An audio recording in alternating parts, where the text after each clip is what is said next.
আসসালামু আলাইকুম ওয়া রাহমাতুল্লাহ। সম্মানিত দিনী ভাই বোনেরা, আলহামদুলিল্লাহ আমরা আল কোরআন তেলাওয়াত করে থাকি এবং আল কোরআনের তেলাওয়াত শোনাও থাকি। কিন্তু আল্লাহ তাআলা আল কোরআনের মধ্যে কি বলতে চেয়েছেন সে বিষয়ে আমাদের জানা একান্ত প্রয়োজন। আল্লাহ তাআলা মানব জাতিকে আশরাফুল মাখলুকাত হিসেবে সৃষ্টি করেছেন, তাই মানুষ হিসাবে আমাদের কিছু দায়িত্ব ও কর্তব্য রয়েছে।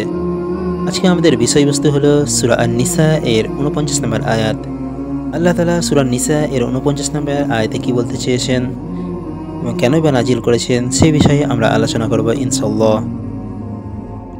আল্লাহ তাআলা সূরা নিসা এর 49 নম্বর আয়াতে বলেছেন, যার বাংলা তরজমা হলো, আপনি কি তাদেরকে দেখেননি যারা নিজেদেরকেই পবিত্র মনে করে, বরং আল্লাহ যাকে ইচ্ছা পবিত্র করেন, আর তাদের ওপর শুধু পরিমাণও জুলুম করা হবে না। এখানে আয়াতের ভাষ্য হচ্ছে, নিজেকে কেউ যেন দোষ ত্রুটির ঊর্ধ্বে মনে না করে। মূলত আত্মপ্রশংসা এবং নিজেকে ত্রুটিমুক্ত মনে করা বৈধ নয়।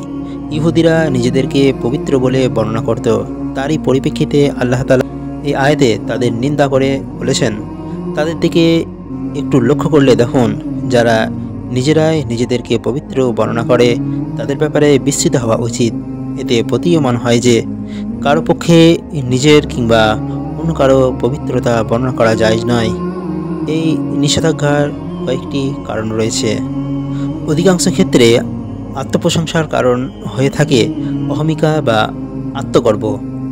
রাসূলুল্লাহ সাল্লাল্লাহু আলাইহি ওয়াসাল্লাম বলেছেন, তোমরা পরস্পর প্রশংসা করা থেকে বেঁচে থাকো, কেননা তা হচ্ছে জবাই করা।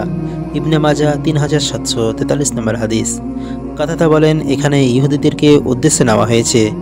তারা নিজেদের প্রশংসায় কোনো প্রকার কসুর করত না। তারা নিজেদেরকে আল্লাহর সন্তান সন্ততি ও তাদের প্রিয় পাত্র বলে দাবি করত। তাবারি।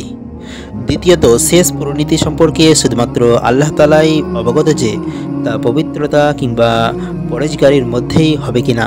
কাজে নিজেকে পবিত্র বলে আখ্যায়িত করা তাকওয়ার পরিপন্থী।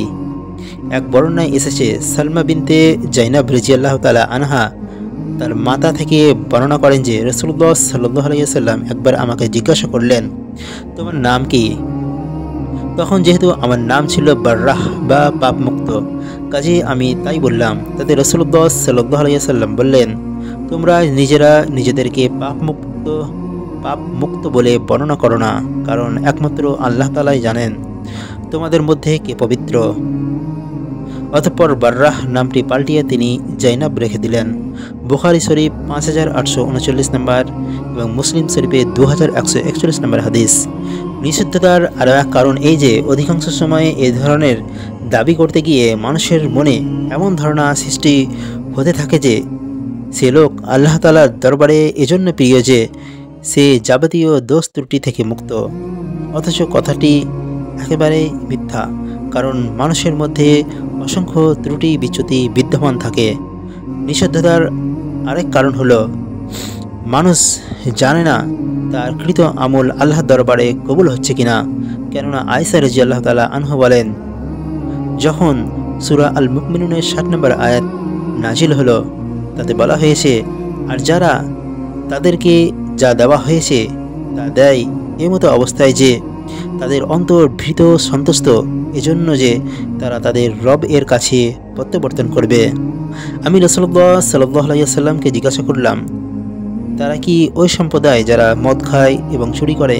তিনি বললেন, না হে সিদ্দিকের মেয়ে, তারা হলো ওই সমস্ত ব্যক্তি যারা সালাত সিয়াম আদায় করে এবং ভয় করে যে তাদের থেকে কবুল করা হবে না। তিরমিজি শরীফ 3175, ইবনে মাজাহ 4198 এবং মুসনাদে আহমদের 6ষ্ঠ অধ্যায় 159 নম্বর হাদিস।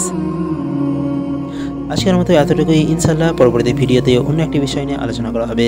আসসালামু আলাইকুম ওয়া রাহমাতুল্লাহি ওয়া বারাকাতুহু।